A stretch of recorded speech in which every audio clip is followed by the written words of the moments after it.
ये तो प्रॉब्लम है।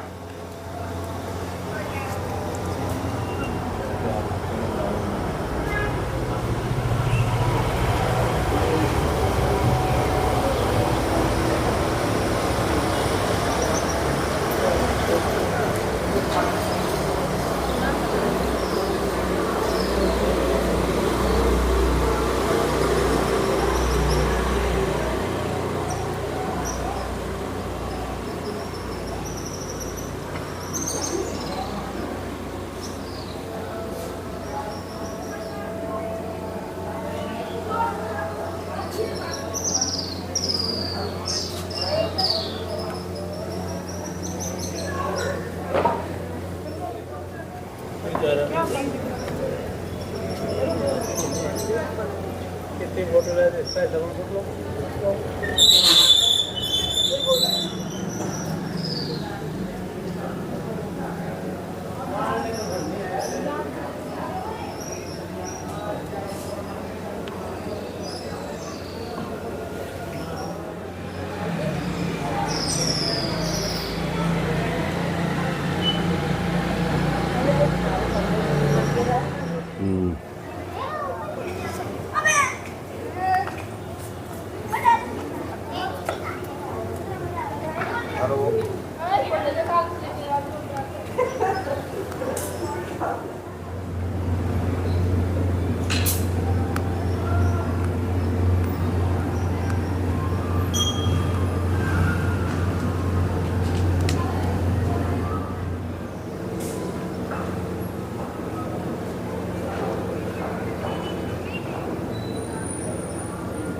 ये श्री लक्ष्मी नारायण मंदिर चंबा का प्रथम मंदिर है। आप देख रहे हैं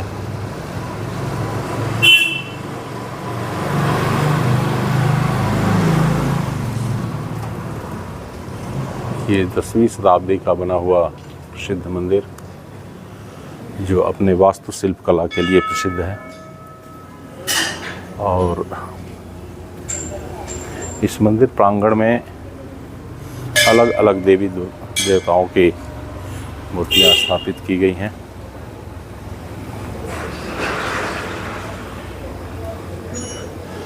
अभी जैसा कि श्राद्ध का टाइम चल रहा है, तो लगभग मंदिर के सारे कपाट बंद हैं। तो ये 10वीं शताब्दी का वर्मन साम्राज्य जो थे यहाँ के शासक, उनके द्वारा बनवाया गया यह मंदिर है। आप देख सकते हैं इस मंदिर पर काफ़ी अच्छी नक्काशी की गई है। और इस मंदिर के ऊपर की तरफ अगर आप ध्यान देंगे तो ये छत्र लगाया गया है।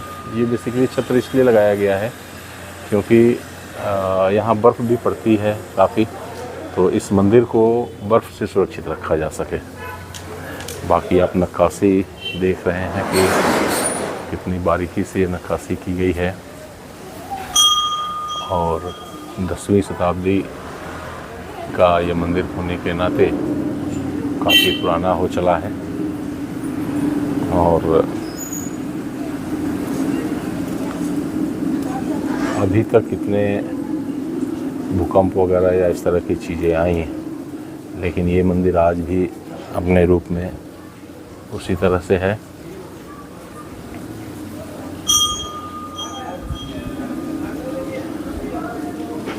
तो इस तरह से एक यहाँ पर हर देवी देवता के लिए एक मंदिर बना हुआ है।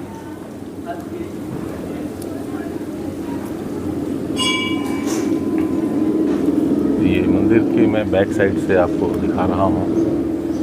ये एक मंदिर है, उसके बाद यहाँ एक दूसरा ये मंदिर है, और सबकी जो रचना है वो लगभग सेम है। एक तरह के मंदिर हैं, ऊपर सबके ऊपर छत्र है और उसके बाद ऊपर कलश है। छत्र का तो मैं अभी पीछे बात कर रहा था, ये छत्र बर्फ़ से मंदिर को सुरक्षित रखने के लिए ये ऊपर छत्र का निर्माण कराया गया था। और इस मंदिर की खासियत ये है कि ये 10वीं शताब्दी का है और आज भी अपने उसी मूल रूप में यह उपस्थित है।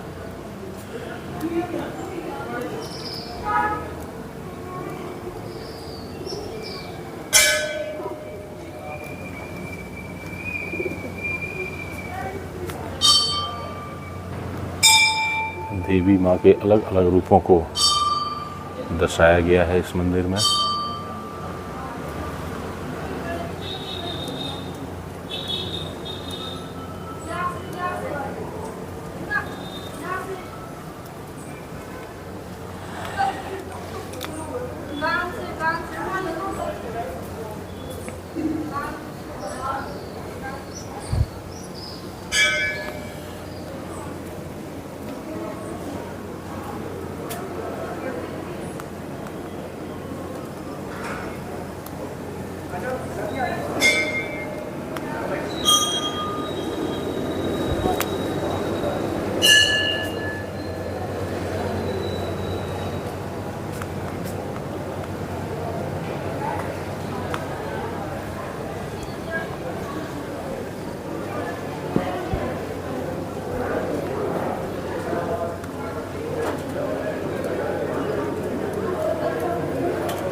तो इस तरह से ये मंदिर के पीछे के हिस्से को हमने आपको दिखाया, और सारे मंदिर के ऊपर जितने भी यहाँ हमने दिखाया आपको मंदिर, सब में एक तरह की नक्काशी की गई है और अलग अलग स्थानों पर देवी के अलग अलग रूपों को दिखाया गया है।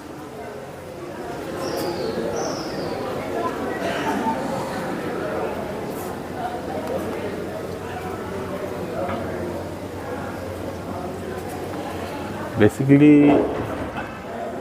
ये मंदिर इतना पुराना है, 10वीं शताब्दी, आप समझ सकते हैं कि कितना एक लंबा टाइम हो गया, और मौसम की मार झेलते हुए ये पत्थर आज भी, आप इन पत्थरों के बीच की गई नक्काशी को देख रहे हैं।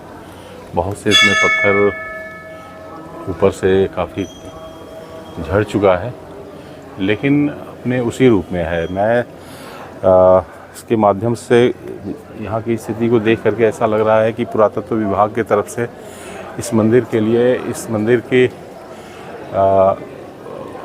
लाइफ को मेंटेन करने के लिए यहाँ इस तरह की कोई एक्टिविटीज़ नहीं की जा रही है। तो पुरातत्व विभाग अगर इस मंदिर पर अपना फोकस करता है तो इसको संरक्षित किया जा सकता है, क्योंकि अब देख रहे हैं आप, जो भी पूजा पाठ करने वाले लोग हैं वो अब अपने तरीके से पूजा पाठ करते हैं, और इसके ऊपर जो भी तेल वगैरह और जो भी प्रसाद चढ़ाते हैं, तो मुझे नहीं लगता कि इन चीज़ों के ऊपर कोई किसी तरह का इसको संरक्षित करने का कोई ऐसा प्रायोजन किया गया है। तो इसके लिए ज़रूर, क्योंकि देखिए हमारी एक सांस्कृतिक धरोहर है ये एक बहुत बड़ी विरासत है, और इस विरासत को अगर हम संरक्षित अभी नहीं कर पाए तो आने वाले टाइम में ये दीवारें जीर्ण शीर्ण हो सकती हैं। तो पुरातत्व विभाग इसके लिए मुझे नहीं लग रहा है कि ऐसी कोई एक्टिविटीज़ कर रहा है कि जिससे इसको संरक्षित किया जा सके। हम मंदिर के आगे के हिस्से को आपको दिखाना चाहेंगे। इस मंदिर प्रांगण में काफ़ी कुछ ऐसी चीज़ें बनाई हुई हैं जो यहाँ की समृद्धि को दर्शाता है, लेकिन पुरातत्व विभाग के तरफ से इस मंदिर को संरक्षित करने के लिए मुझे ऐसा कुछ नहीं लग रहा है कि कोई सरकार की तरफ से ऐसा कोई ठोस कदम उठाया जा रहा है। तो मैं अपने इस वीडियो के माध्यम से ये चाहूँगा कहना कि इतने हमारे पुरानी जो विरासत है अपने पास, उसको संरक्षित करने के लिए ज़रूर कुछ न कुछ सरकार को करना चाहिए। अक्सर ये देखा जाता है कि सरकारें उस समय जागती हैं जब वहाँ बिल्कुल विलुप्त सी होने लगती हैं चीज़ें, तब सरकार को ध्यान आता है उसको संरक्षित करने का।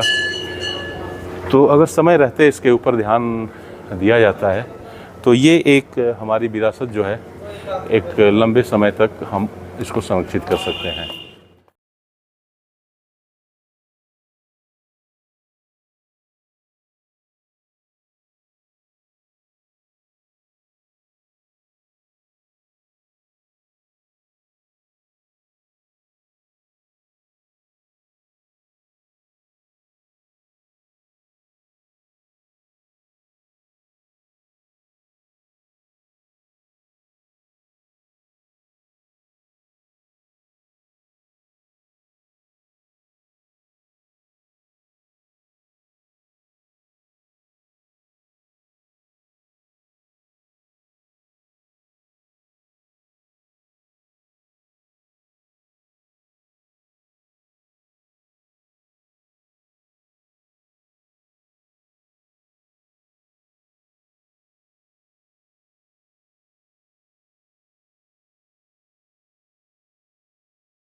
होता है कि किसी भी तरह के संरक्षण की बात यहाँ नहीं चल रही है, तो ये एक बहुत बड़ी चिंता का विषय मैं मानता हूँ और सरकार को इसके ऊपर ज़रूर ध्यान देना चाहिए।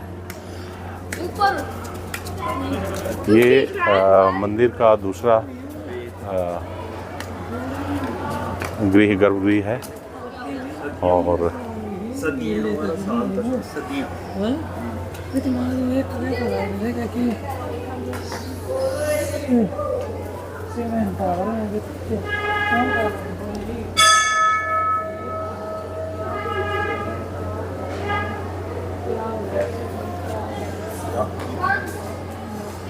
इसी तरह से ये हमारा तीसरा जो गर्भगृह है ये है। हम देख सकते हैं सारे गर्भगृह का जो वास्तुकला है वो लगभग एक ही आकार के हैं, एक ही तरह के बनाए गए हैं।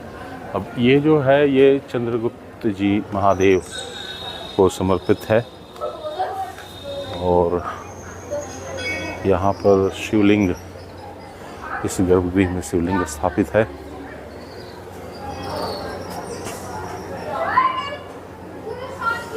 और ये जो गर्भगृह है ये श्री चंद्रगुप्त जी महादेव को समर्पित है। और जैसा मैं बता रहा था कि इस समय जो समय चल रहा है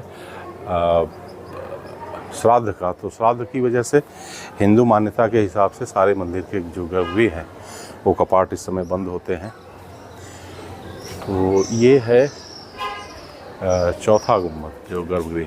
तो ये यहाँ पर एक ख़ास बात ये है सारे गुंबदों की कि इनके ऊपर जो छत्र बनाया गया है इसका ऐतिहासिक प्रमाण ये है कि बर्फ़ से इसकी रक्षा के लिए ये छत्र ऊपर लगाए गए हैं।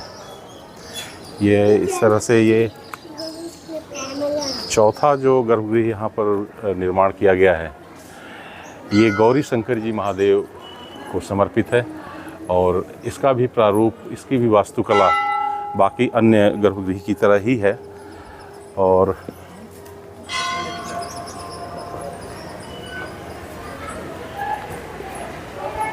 ये गौरी शंकर जी के प्रारूप का यहाँ पर दर्शन होता है, तो आप इनके दर्शन कीजिए।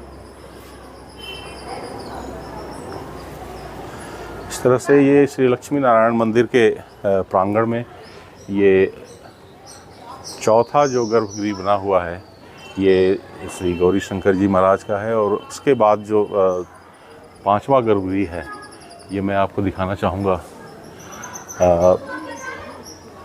ये इसके अंदर त्र्यंबकेश्वर महादेव महामृत्युंजय महादेव का ये गर्भगृह है। ये त्र्यंबकेश्वर महामृत्युंजय महादेव मंदिर को समर्पित है ये, और ये इसमें इनकी मूर्तियाँ स्थापित की गई हैं। तो इस तरह से महादेव के ही कई रूपों को यहाँ अलग अलग गृह में स्थापित किया गया है। और आप देख रहे हैं कि एक बड़ा ही विहंगम दृश्य है। यहाँ का वातावरण में काफ़ी शांति है। और ये जो अंतिम यहाँ गर्भगृह है, श्री लक्ष्मी दामोदर के लिए समर्पित है ये गर्भगृह। और इसके अंदर की मूर्ति के आप दर्शन कीजिए। मैं बार बार ये कह रहा हूँ कि इस समय जो हमारा यहाँ पर आना हुआ है तो श्राद्ध का टाइम चल रहा है, और श्राद्ध के टाइम में मंदिर के कपाट वैसे भी हमारे सनातनी परंपरा के हिसाब से खुले नहीं होते हैं, पूजा पाठ वर्जित है इन दिनों में। तो इस तरह से ये यहाँ का अंतिम गर्भगृह बना हुआ है। तो ये है पूरा लक्ष्मी नारायण मंदिर के इस प्रांगण का विहंगम दृश्य आप देख सकते हैं।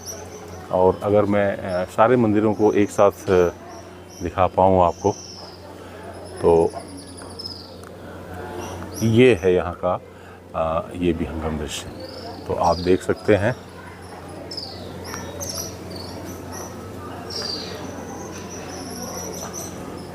ये चंबा के इस शांत प्राकृतिक गोद में ये 10वीं शताब्दी का बना हुआ श्री लक्ष्मण नारायण मंदिर, जो मुझे बार बार ये कहना पड़ रहा है कि सरकार के तरफ से यहाँ किसी भी तरह के इन मंदिरों के संरक्षण को लेकर के कोई भी मुझे ऐसा कार्य नहीं दिख रहा है।